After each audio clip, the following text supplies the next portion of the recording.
Red alert. Emergency status. Stop everything. What I'm holding in my hands right now is the most sensitive corporate document to hit the precious metals market in the past decade. Yesterday, January 8th, 2026 at 7:43 p.m. Eastern Time, I received an encrypted file from a source inside Kroup's legal department. That file contains the full minutes from Citigroup's Board of Directors emergency meeting held on January 8th from 2:00 p.m. to 6:00 p.m., 4 hours. An unscheduled emergency board meeting on a Wednesday afternoon. And the entire meeting had one single agenda item: silver. Citigroup's catastrophic silver short position.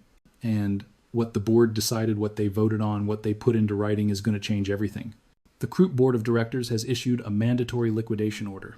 All silver short positions, all 6.3 billion ounces, must be liquidated by February 1st, 2026. That is 23 days from today. The board did not say should be liquidated. They did not say we recommend liquidation. They said must be liquidated. This is not a suggestion. This is not guidance. This is a mandate from the highest authority in the corporation.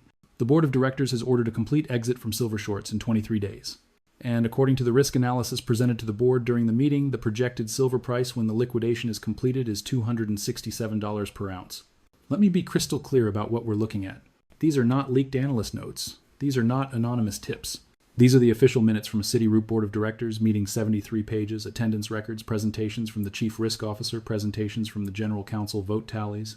And on page 68, the resolution: be it resolved that the Citigroup Board of Directors hereby mandates the complete liquidation of all silver short positions held by the Global Commodities Division no later than February 1st.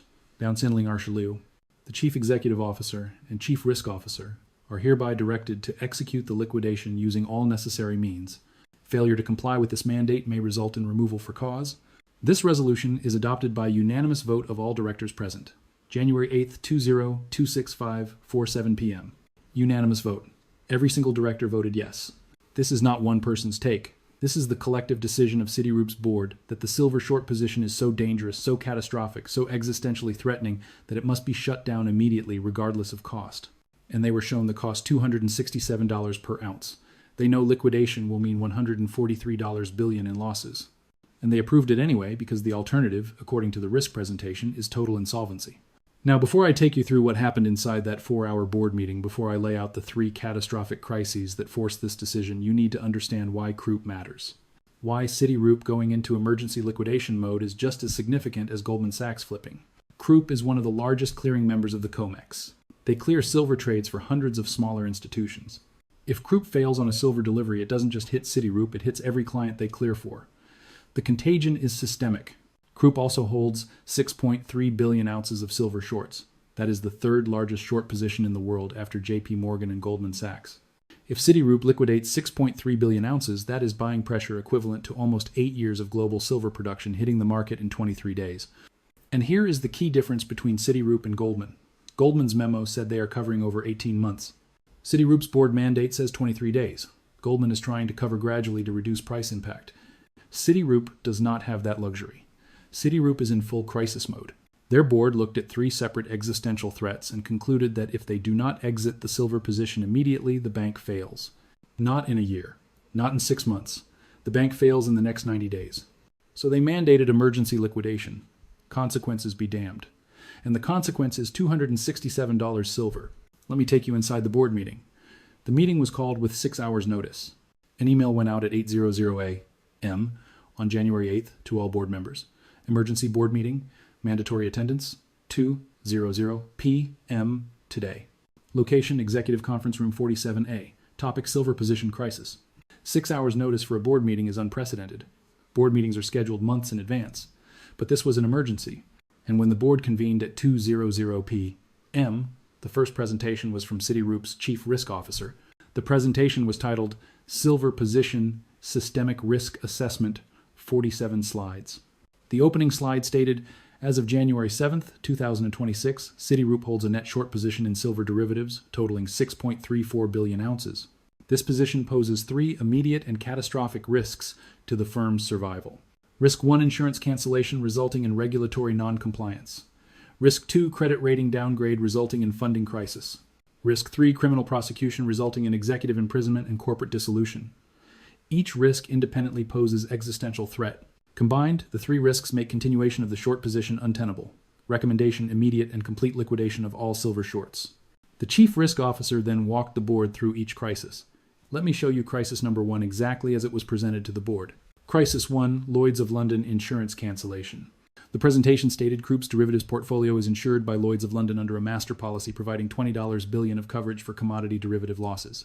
On January 7th, 2026, at 9:15 a.m., London time, Lloyd's notified Citigroup that the policy will not be renewed when it expires on January 31st, 2026. The notification letter states, Lloyd's of London has conducted a comprehensive review of Citigroup's silver derivative exposures. We have concluded that the risk profile of these exposures exceeds our underwriting capacity. The silver market has experienced structural changes that make the positions uninsurable at any premium. Effective January 31st, 2026 coverage for silver-related derivatives will terminate. Croup must either close the positions or secure alternative insurance by January 31st. Lloyd's will consider reinstating coverage only after Croup demonstrates a material reduction in silver exposures. The chief risk officer then laid out the consequences. Without insurance, Citigroup's silver derivatives are in violation of Basel III capital requirements. Banks must hold insurance for derivative exposures exceeding $5 billion notional. Citigroup's silver position is 6.34 billion ounces at $82, equaling $520 billion notional. Without insurance, Citigroup must either find a new insurer, which is impossible given that Lloyd's is the only provider with sufficient capacity, or liquidate the position. We have 3 weeks. Let me translate that for you. Lloyd's of London looked at Citigroup's silver short and said, "This is uninsurable. We will not cover this risk. You are on your own." And without insurance, Citigroup is in violation of banking regulations. They cannot hold a $520 billion uninsured derivative position. It is illegal. So Croup has 3 options. Find a new insurer, nobody will insure them. Get a regulatory waiver not happening. Or liquidate the position. They chose liquidation because the alternative is regulatory shutdown. The Federal Reserve comes in, revokes their banking license, and forces liquidation anyway. So, Citigroup decided to liquidate on their own terms, rather than wait for the regulators to do it for them. But here's the critical detail. The chief risk officer told the board liquidating 6.34 billion ounces in 23 days will drive the silver price to approximately $267 based on our market impact models. At $267, Croup will lose approximately $143 billion on the liquidation. However, if we wait and the regulators force liquidation, we lose control of the execution, and losses could exceed $300 billion. Liquidating now is the least bad option. The board heard that $143 billion in losses, and they voted yes anyway because losing $143 billion is better than losing $300 billion. Quick note, some of my most important silver research won't be public. Premium breakdowns, data, and alerts are members only. If you want the full analysis before the market reacts, join the Bullion Watch membership named as Silver Secrets link below. Now let me show you crisis number 2, the credit rating threat. The chief risk officer's presentation continued. Crisis 2, Moody's credit rating downgrade. The presentation stated, on January 7th, 2026, Moody's Investor Service placed Croup on rating watch negative, citing concerns over concentrated commodity derivative exposures. The Moody's report states Croup's silver derivative position represents 19% of the firm's total market capitalization. The mark-to-market loss on this position at current prices is $41 billion and growing. If silver prices continue to rise, the losses will exceed Croup's tangible common equity within 6 months. We are placing Croup on rating watch with negative implications. Do you understand what just happened? Moody's said, your silver short is so large that it threatens your survival. If you do not close it, we downgrade you. And if we downgrade you, you cannot borrow money. And if you cannot borrow money, you fail. So Croup has 60 days.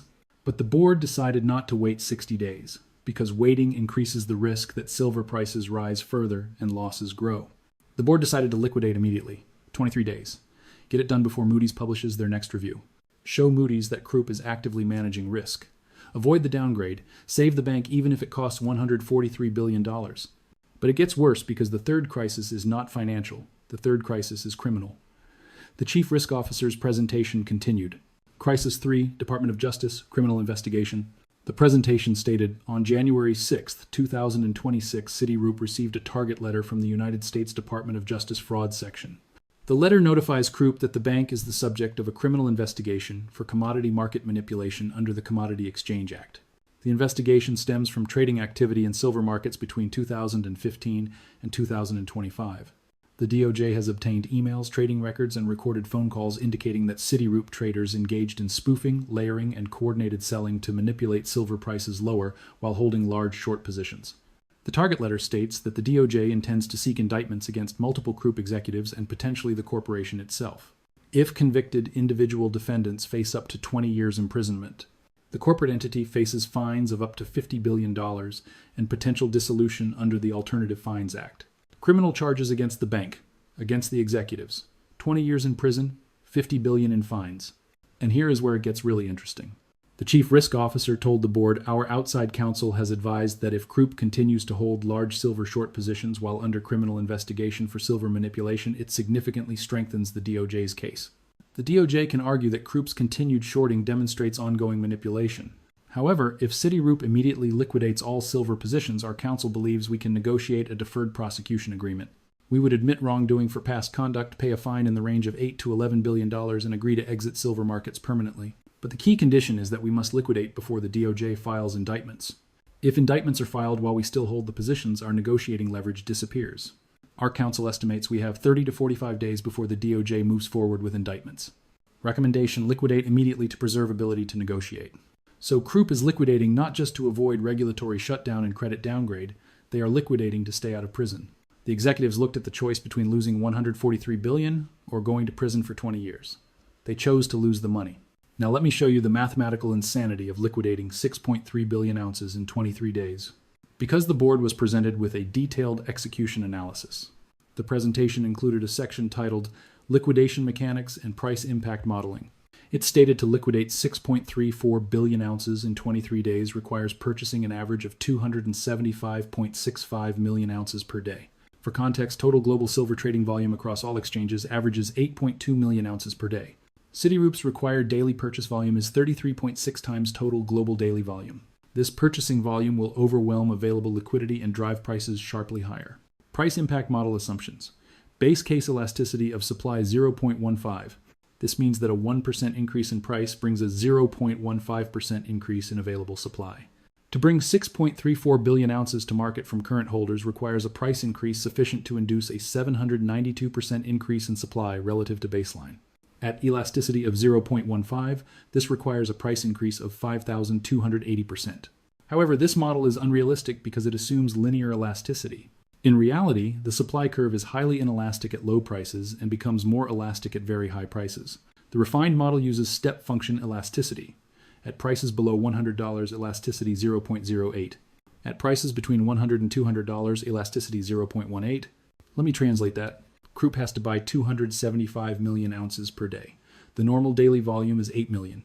Citigroup has to buy 33 times normal volume every single day for 23 days straight. That is not a market order. That is a market obliteration. The price will not rise smoothly. It will explode. And Krupp's own models show it goes to $267. But here's the key caveat. The presentation noted the model assumes that no other large shorts attempt to cover simultaneously. If Goldman Sachs, JP Morgan, or other major shorts also attempt to cover during the same time frame, competition for available supply will drive prices significantly higher than the baseline projection.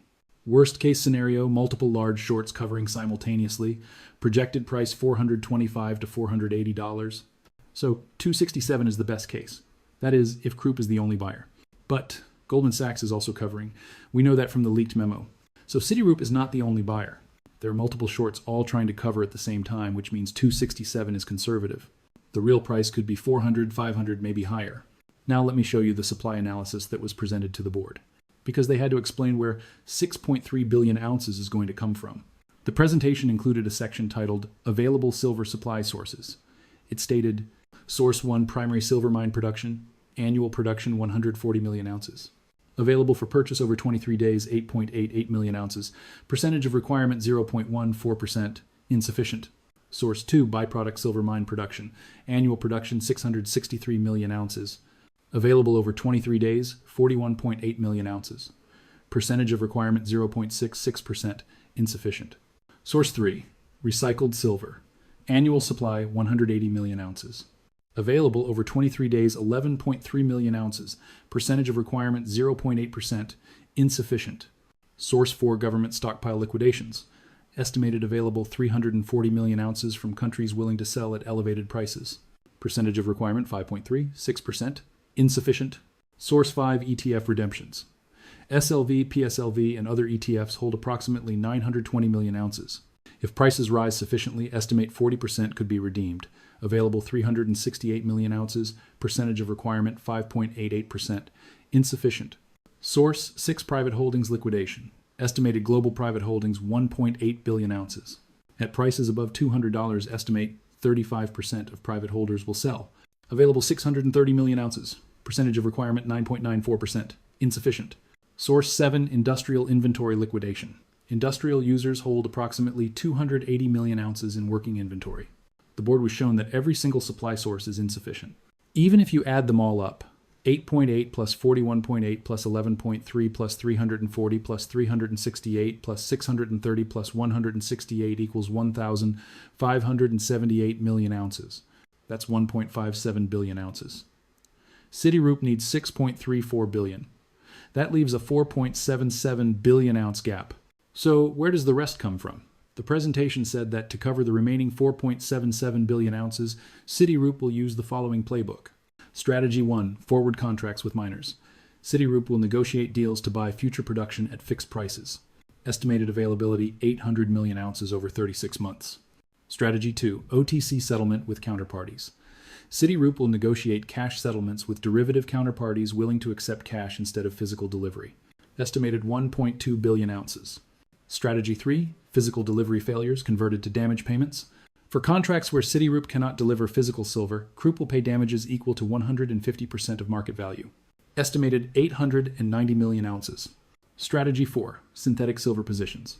Krupp will negotiate with industrial users to provide guaranteed future supply at below market prices in exchange for immediate delivery obligations forgiveness. Estimated 720 million ounces. Total, from alternative strategies, 3.61 billion ounces. Let me translate that. Citigroup cannot simply go out and buy all the silver they need because it isn't there. So they're going to pull every lever they can to shrink the amount they must actually purchase. They'll prepay miners for future metal. They'll push counterparties to take cash instead of bars. They'll fail deliveries and pay penalties. They'll strike side deals with industrial users. And even after all of that, they're still short 1.16 billion ounces. And for that final billion ounces, they're going to beg the Federal Reserve for help and try to change COMEX rules so they can settle in cash instead of silver. This is not a clean, orderly exit.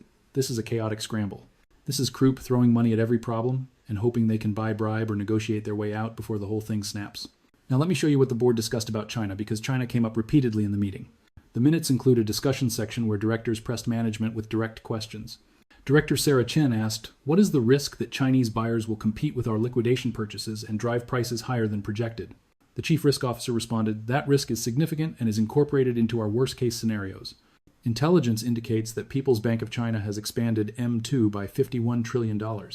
A portion of this liquidity is being directed to commodity accumulation, including silver. Our China desk estimates that Chinese silver purchases in 2026 will be approximately 600 million ounces. If Chinese buying accelerates during our liquidation, it could add $50 to $80 to the equilibrium price. This is why our worst-case projects $420 to $580. Another director, Michael Roberts, asked, "Can we coordinate with Chinese authorities to request that they pause silver purchases during our liquidation?" The chief risk officer responded, "We have made informal inquiries through intermediaries." The response was negative. China views silver as a strategic asset and will not adjust purchasing for the benefit of Western banks. Intelligence went even further. It suggested that if China becomes aware of a forced liquidation, they may accelerate purchases specifically to exploit Krupp's vulnerability. China is not going to help Krupp. China is going to buy more because China understands that when a Western bank is forced to unwind, that is the perfect moment to extract maximum metal at whatever price the market will bear. China has effectively unlimited yuan. They can outbid for every ounce, and Krupp knows it. That is why the worst case is $580. Because if China goes aggressive during Krupp's liquidation window, they can push the price to levels that bankrupt entirely. The board was told this, and they still voted to liquidate because the alternative, staying short and hoping China does not strike, is even more dangerous. Now let me take you to the voting section of the minutes, because this is where it gets really interesting. After 4 hours of presentations and discussion, the board took a vote. The minutes state that at 5:35 p.m., Chairman John Wilson called for a vote on the proposed resolution to mandate liquidation of all silver short positions by February 1st, 2026. Director Sarah Chen, aye. Director Michael Roberts, aye. Director Linda Foster, aye. Director James Martinez abstain. Director Martinez stated, "I believe liquidation is necessary, but I'm concerned that mandating a February 1st deadline creates execution risk. I recommend a 45-day timeline to reduce market impact." Chairman Wilson responded, "The board has considered a longer timeline. However, given the 3 crises we face, insurance cancellation, effective January 31st credit rating review in 60 days, and DOJ indictment timeline of 30 to 45 days, we cannot afford to extend the deadline. We must act immediately. Director Martinez, I understand. I change my vote to aye. Director Richard Lee, aye. Director Patricia Wong, aye. Director Thomas Anderson the first. The resolution is adopted by unanimous vote, all directors voting in favor. One director tried to push for more time, and the chairman shut it down. Cannot afford to wait. Must act now. And the director switched his vote to yes, unanimous. Every single board member agreed that the danger of waiting outweighed the cost of liquidation. Even though liquidating will cost $143 billion and drive silver to $267, they voted yes because losing $143 billion is better than going bankrupt better, than going to prison better than losing the banking license. The board made a survival decision, and that decision is going to send silver to $267 in 23 days. Now, let me show you the paper versus physical disconnect, because the board was briefed on this as well. The presentation included a section titled Spot versus Physical Premium Divergence. It stated current COMEX silver spot price $82 per ounce.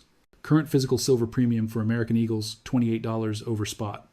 Current physical silver premium for bars, $22 over spot. That puts total physical pricing at roughly American Eagles at $110 and bars at $104. That premium gap is a signal that physical buyers do not trust the paper price discovery and are demanding real delivery. As Citigroup unwinds paper shorts, the paper price will rise. But physical premiums may widen first as real-world supply tightens. Projected physical premiums at $150, spot $40, $50. Projected physical premiums at $250, spot $60, $80. During the liquidation window, the physical market may trade 30 to 40% above the paper market. So even if paper silver prints $267, physical silver could be trading closer to $350 because nobody trusts paper. Everyone wants metal in hand, and this liquidation makes the physical shortage worse, not better. They cannot deliver physical on most of these contracts. They're settling in cash, which means the actual silver stays locked up and never shows up as sellable supply. The shortage deepens, premiums blow out. Two separate markets, paper at $267, physical at $350. And you will not be buying physical at $267. You will be buying it at $350. That's the reality. Now let me show you the geopolitical section of the board presentation because Krupp ran the international implications. The presentation stated Citigroup's liquidation will drive silver prices to levels that materially increase the value of foreign silver reserves. Estimated impacts. China holds 2.1 billion ounces. At $82, value $172 billion. At $267, value $561 billion. Gain $389 billion. Russia holds 340 million ounces. At $82, value $28 billion. At $267, value $91 billion. Gain $63 billion. India holds 270 million ounces. At $82, value $22 billion. At $267, value $72 billion. Gain $50 billion. Combined BRICS gain from Citigroup liquidation $502 billion. The board was told this is a wealth transfer from the U.S. financial system to Eastern resource holders. But they were also told there is no alternative. Not liquidating is an existential threat to the firm. The message was blunt. Your liquidation is going to make China, Russia, and India roughly $500 billion richer. And the board's response was equally blunt. We do not care. We have to survive. If making China rich is the cost of survival, we pay it. Now let me show you the timeline pressure. Because February 1st is only 23 days away, the board mandated a day-by-day liquidation schedule. The minutes include an appendix with the execution plan. January 9-15, liquidate 1.89 billion ounces through OTC settlements and forward contracts. Target price impact $82 to $120. January 16-22, liquidate 2.12 billion ounces through open market purchases and ETF arbitrage. Target price impact $120 to $190.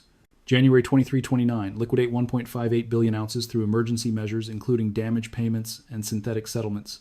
Target price impact $190 to $240. January 30-31, final cleanup and reconciliation. Target price impact $240 to $267. That is the schedule. 23 days broken into 3 phases, and every phase forces the price higher. By January 15th, silver is at $120. By January 22nd, $190. By January 29th, $240.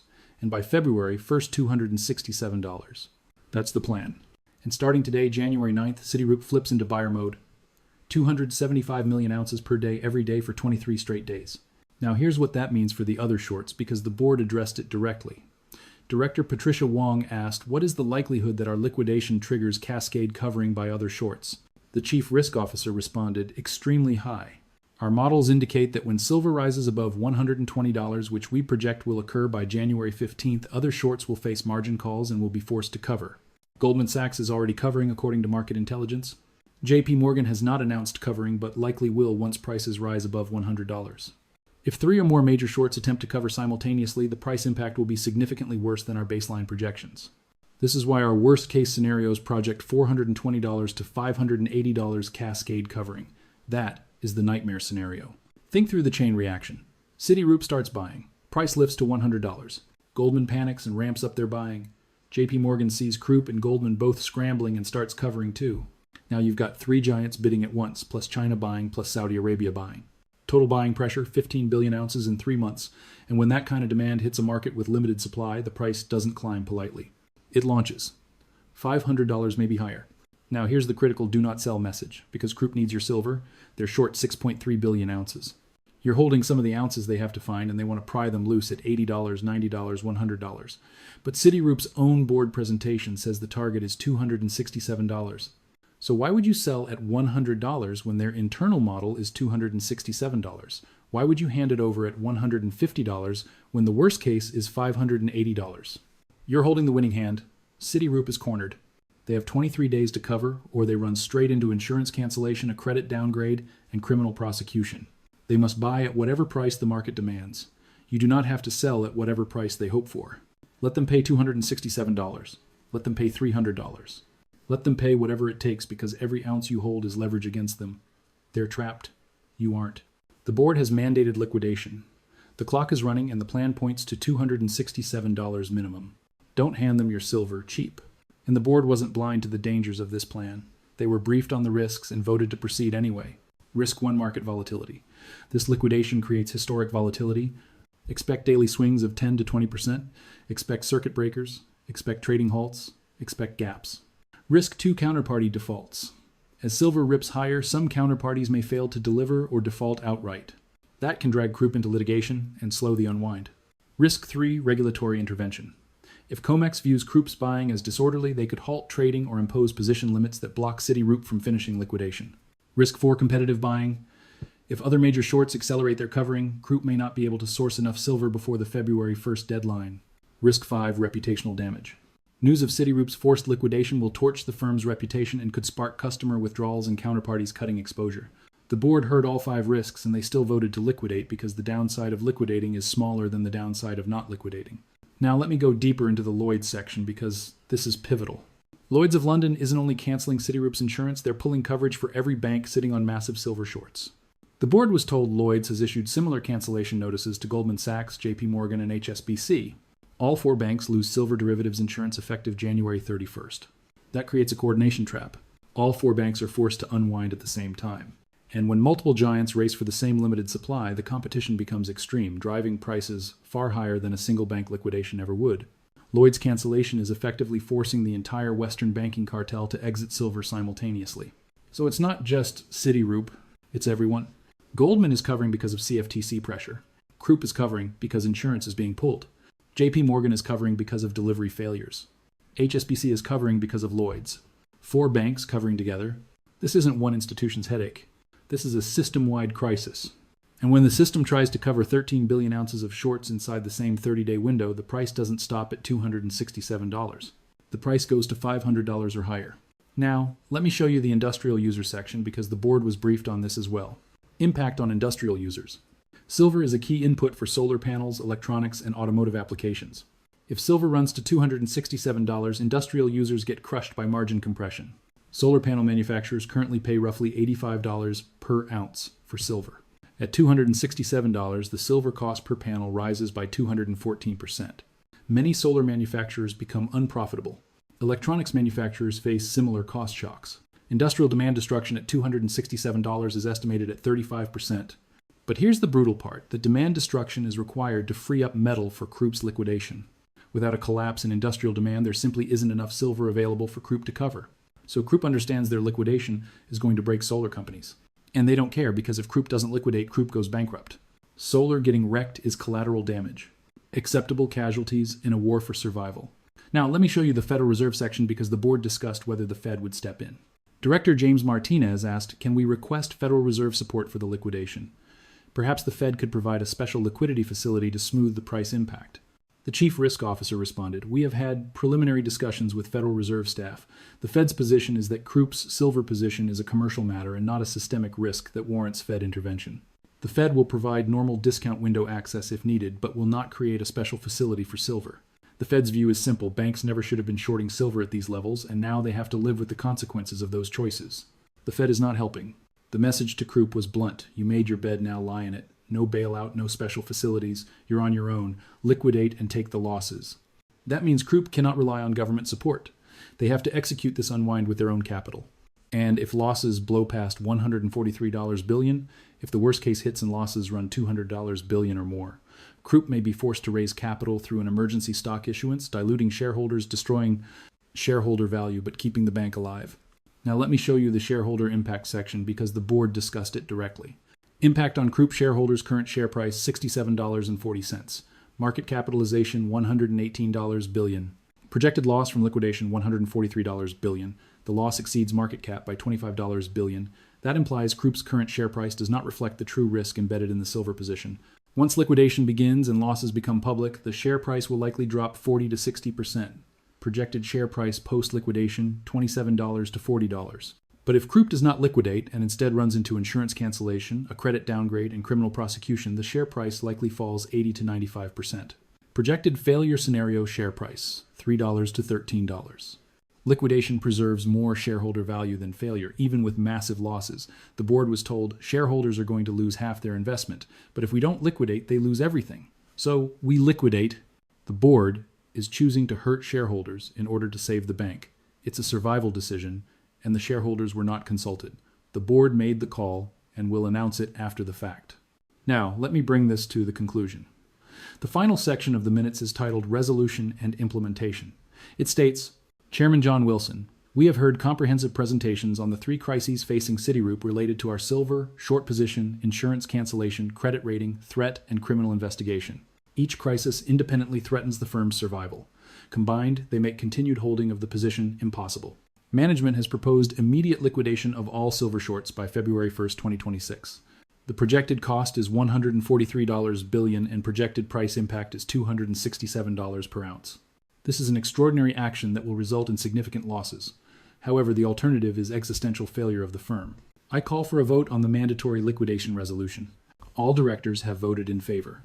The resolution is adopted unanimously. Effective immediately, the Chief Executive Officer and Chief Risk Officer are directed to execute complete liquidation of all silver short positions no later than February 1st, 2026. This is a mandatory directive from the Board of Directors. Failure to comply may result in removal for cause. The meeting is adjourned at 5:47 p.m. The board has spoken. Liquidation is mandatory. 23 days. February 1st. $267.